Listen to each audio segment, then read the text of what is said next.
आप सब कैसे हो। आज हम लोग क्लास 10th का एक्सरसाइज 5.3 का क्वेश्चन नंबर 19 को सॉल्व करेंगे, जिसमें लिखा हुआ 200 लठों को ढेरी के रूप में इस प्रकार रखा जाता है। सबसे नीचे वाले पंक्ति में 20 लठ है। जो सबसे नीचे वाला जो पंक्ति है बच्चों, इसमें कितना लठ है? 20 लठ है। उससे अगली पंक्ति में 19 लठ है। इसके ऊपर में क्या है बच्चों? 19 लठ है। उसके अगली पंक्ति में क्या है? 18 लठ है, इत्यादि। देखिए आकृति 5.5 फिगर बच्चों यहाँ पे गिवन है। ए 200 लठे कितनी पंक्ति में रखे जाए? टोटल जो बच्चों लठे हैं कितने हैं? 200 रखे जाए तथा सबसे ऊपर वाले पंक्ति में कितने लठ होंगे। इसमें क्वेश्चन में बोलना चाह रहा है बच्चों, सबसे नीचे वाले में कितना है? 20 है, उसका 19 है, 18 है। टोटल जो लठों की संख्या कितना है? 200।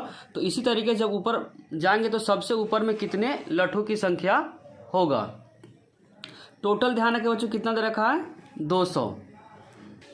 बच्चों नीचे वाले पंक्ति में 20 दे रखा है, उससे अगले पंक्ति में 19 दे रखा है। उसी तरीके से क्या धीरे धीरे घट रहा है एक एक नंबर। तो पहले पंक्ति में कितना बच्चों? 20 है, फिर उसका 19 है, और सबसे ऊपर वाले पंक्ति में क्या करना है? पता करना है कि सबसे ऊपर वाले पंक्ति में कितने लठे होंगे।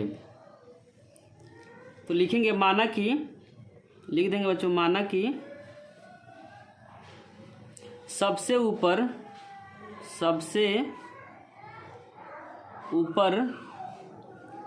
पंक्ति में लठों की संख्या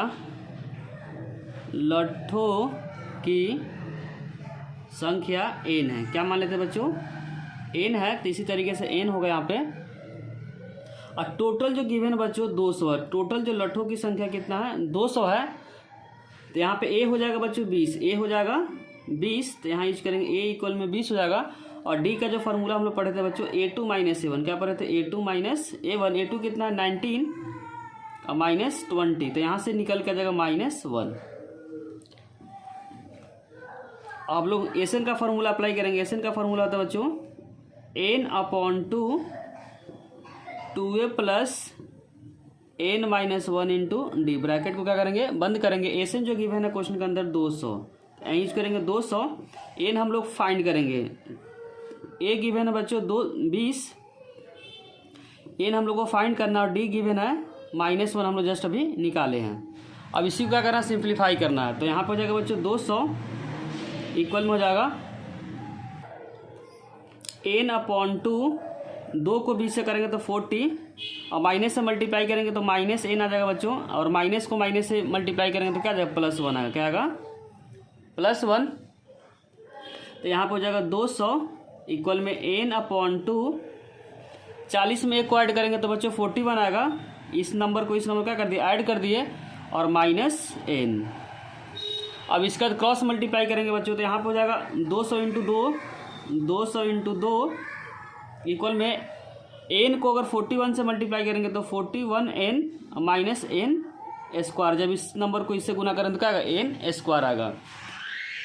अब सभी नंबर को इधर लेफ्ट की तरफ लेके आएंगे तो दोनों का साइन क्या होगा? चेंज होगा। तो यहाँ पर हो जाएगा n² - 41n, और 200 को 2 से मल्टीप्लाई करेंगे तो 400 इक्वल में 0। अब हम लोग क्या करेंगे बच्चों? मिडिल टर्म में स्प्लिट करेंगे। तो यहाँ से 400 का पहले और लास्ट को मल्टीप्लाई करेंगे। 1 को अगर 400 से मल्टीप्लाई करेंगे तो 400। तो 400 का क्या करेंगे हम लोग? एलसीएम लेंगे।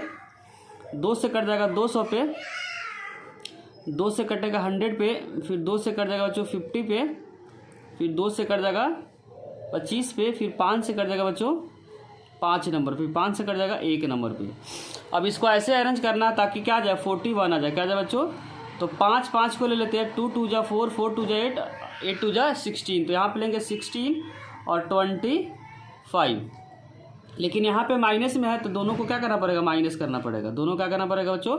और एन है तो यहाँ पे एन यूज कर देंगे। एन है तो एन यूज करेंगे। बीच वाले टर्म को क्या करेंगे? स्प्लिट करेंगे, मीन्स तोड़ेंगे। 41 को ब्रेक करेंगे बच्चों 16 और 25 में। तो लिखेंगे n² - 16n -25n -400 इक्वल में 0। ध्यान रखें बच्चों, मिडिल टर्म मतलब बीच वाले को हमेशा क्या करते हैं? ब्रेक करते हैं।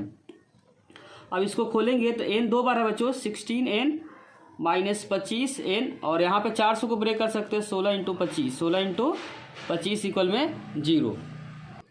पहले दूसरे में क्या कॉमन बच्चों? n कॉमन है, तो यहाँ पे n अब तीसरे चौथे में क्या कॉमन है 25, तो यहाँ पे लिखेंगे 25 को गोला कर देंगे। तो एन अगर कॉमन लेंगे तो क्या बचेगा, एन बचेगा और -16 बचेगा। क्या बचेगा, एन -16 और माइनस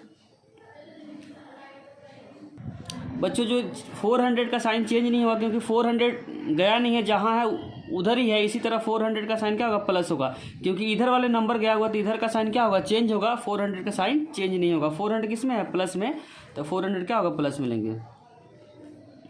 माइनस कॉमन लेने पे अंदर का साइन क्या होता है, चेंज होता है। माइनस है तो प्लस हो जाएगा, प्लस है तो माइनस हो जाएगा। ध्यान रखें बच्चों, जो जाता है उसी का साइन क्या होता है, चेंज होता है। जैसे इस दोनों नंबर को लेकर गए हो तो दोनों का साइन चेंज होगा और 400 का साइन चेंज नहीं होगा। 400 किस में है, प्लस में, इसीलिए यहाँ पे प्लस आ गया। और ब्रैकेट का अंदर वाला क्या है, सेम है, तो उसको एक बार लिखेंगे तो n - 16 बचेगा, n और 25 बचेगा, n और 25। तो बारी बारी से क्या करेंगे, जीरो करेंगे, तो यहाँ से n का जो रिजल्ट आएगा 16 और यहाँ जब जीरो करेंगे बच्चों तो n का जो रिजल्ट आएगा 25। और n हम लोग क्या माने थे, n माने थे सबसे ऊपर वाले ढेरों की लठों की संख्या। बच्चों हम लोग n क्या माने थे, n माने थे सबसे ऊपर पंक्ति में लठों की संख्या। तो निकालते हम लोग, पहले निकालेंगे उस सबसे ऊपर में लठों की संख्या कितना होगा, तो a 16 निकालेंगे। तो इससे क्या निकल के आएगा बच्चों कि 16 पंक्ति में कितने लठों की संख्या है। तो इसको क्या लिख सकते हैं, a + 15d।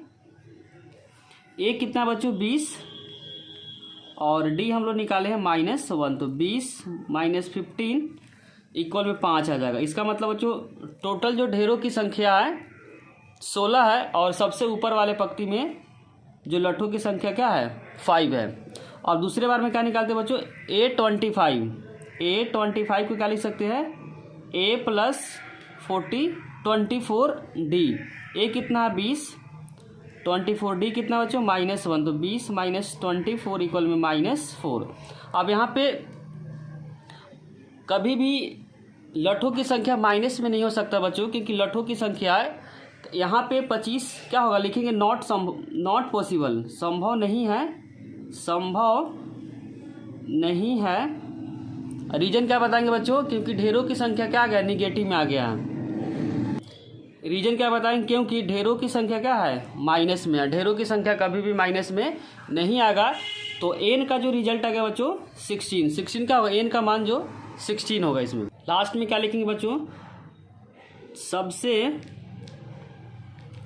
ऊपर पंक्ति में लठों की संख्या कितना है बच्चों, 5। तो लिखेंगे लठों की संख्या 5, क्योंकि जो टोटल जो पंक्ति हो गया बच्चों 16 और 16 पंक्ति में जो सबसे ऊपर वाले पंक्ति में जो लठों की संख्या कितना आ गया, 5 आ गया। क्वेश्चन नंबर 20 में बच्चों लिखा हुआ, एक आलू दौर में प्रारंभिक स्थान पे एक बाल्टी रखी हुई है जो पहले आलू से 5 मीटर की दूरी पे है तथा अन्य आलू को एक सीधे रेखा में परस्पर 3 मीटर की दूरी पे रखा गया है।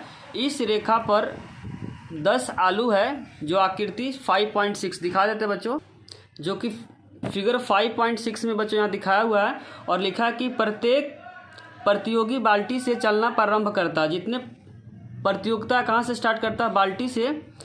निकटतम आलू को उठाता है, उसे लेकर वापस आकर दौड़कर बाल्टी में डालती है। दूसरा आलू उठाने के लिए वापस दौड़ती है, उसे उठाकर वापस बाल्टी में डालती है और वह ऐसा तब तक करती रहती है जब तक कि सभी आलू बाल्टी में ना आ जाए। इसमें प्रतियोगी की कुल कितनी दूरी दौड़नी पड़ेगी। बच्चों प्रतियोगी यहाँ से स्टार्ट करता है, पहला आलू कितने है 5 मीटर के दूरी पे है, तो पहले 5 मीटर चलेगा, 5 मीटर क्या होगा वापिस आएगा। तो पहले आलू को उठाने के लिए 10 मीटर चलना पड़ेगा। कैसे बच्चों, 5 मीटर तो यहाँ पे खड़ा है, प्रतियोगिता यहाँ पे खड़ा है, प्रतियोगी कहाँ पे खड़ा है, बाल्टी के पास है। पहला जो आलू है 5 मीटर की दूरी पे है, तो पहले 5 मीटर जाएगा, फिर 5 मीटर वापिस आएगा। इसमें बोला हो कि प्रत्येक आलू को उठाकर बाल्टी में रखना है। दूसरा जब आलू उठाने जाएगा तो कितना चलेगा, 5 यहाँ पे 3 आगे, तो कितना हो जाएगा बच्चों 8 जाने में 8 आने में। दूसरे आलू को उठाने में कितना डिस्टेंस चलना पड़ेगा 16। उसी तरीके से जो तीसरा आलू जब उठाने जाएगा तो बच्चों 5 यहाँ 3 8 3 11 जाने में और 11 आने में होगा। इसी तरीके से हम लोग क्या करेंगे, लिखेंगे और उसके बाद एसएन का फॉर्मूला अप्लाई करेंगे। इसमें लिखेंगे बच्चों, पहले आलू को दौड़कर जाने और आने में कुल दूरी बाल्टी से बच्चों 5 मीटर पे है, तो 5 मीटर जाने में लगा होगा, 5 मीटर आने में लगा होगा, तो 2 × 5, 2 से मल्टीप्लाई इसलिए किए कि 5 जाने में 5 आने में, तो टोटल क्या हो जाएगा बच्चों, तो ऐसे भी कर सकते हैं, 5 जाने में और 5 आने में, तो कितना हो जाएगा 10 मीटर। उसी प्रकार बच्चों दूसरे आलू लिखेंगे, दूसरे आलू को दौड़कर जाने और आने में कुल दूरी बाल्टी से बच्चों जो दूसरा आलू का जो दूरी है 8 मीटर, तो 8 मीटर तो जाने में लगा होगा, 8 मीटर आने में लगा होगा, तो टोटल कितना हो जाएगा 16 मीटर। उसी प्रकार जब तीसरा आलू निकालेंगे बच्चों, तीसरे बाकी वर्ड इसी तरीके से रहेगा। तीसरा जो आलू का जो दूरी है बच्चों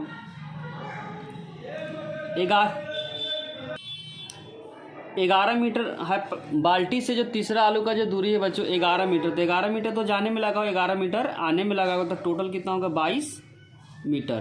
पहला जो नंबर आया बच्चों कितना आया 10, बाल्टी से जो पहला आलू का जो दूरी है 10 मीटर है, दूसरा क्या है 16 है, तीसरा क्या है 22 है, इसको हटा देते हैं, और टोटल जो आलू है कितना बच्चों 10 है, तो n पद हो जाएगा। आलू की संख्या कितना बच्चों 10 है। इसमें बच्चों कुल दूरी निकालना है। कुल दूरी किसको रिप्रेजेंट करता है SN को। इसमें A क्या है बच्चों, A है 10, D का अगर निकालेंगे तो A2 माइनस A1, A2 कितना है 16 और A1 कितना है 10, तो माइनस करेंगे तो क्या आएगा 6 आएगा, और N गिवन है बच्चों 10, क्योंकि 10 आलू है। कितने आलू है 10 आलू है। अब SN का फॉर्मूला हम लोग लिखेंगे, SN इक्वल में हो जाएगा N/2 bracket 2A plus N minus 1 into D। S जहाँ जहाँ N है वहाँ 10 यूज करेंगे, तो 10/2 A कितना बच्चों 10, N भी 10 है, 10 माइनस 1, और D कितना है D 6 निकाले हम लोग। 2 से 10 कट जाएगा 5 नंबर पे, तो यहाँ से हो जाएगा 5। जब मल्टीप्लाई करेंगे 2 को 10 से तो क्या आएगा 20, और 10 में से 1 को माइनस करो तो 9 × 6, तो यहाँ पर हो जाएगा 5 ब्रैकेट 20, 9 को 6 से मल्टीप्लाई करेंगे 54। जब इन दोनों को ऐड करेंगे बच्चों तो रिजल्ट आएगा 74, और इसको मल्टीप्लाई करेंगे तो 5 × 20, 7 × 35, 2 37, तो 370 मीटर टोटल दूरी चलना पड़ेगा। अगर बच्चों वीडियो अच्छी लगी हो तो लाइक कमेंट और सब्सक्राइब करना चैनल को ना भूलें, और दोस्तों से शेयर करना भी ना भूलें। कोई भी डाउट हो तो उसे कमेंट सेक्शन में ज़रूर लिखें। Thank you.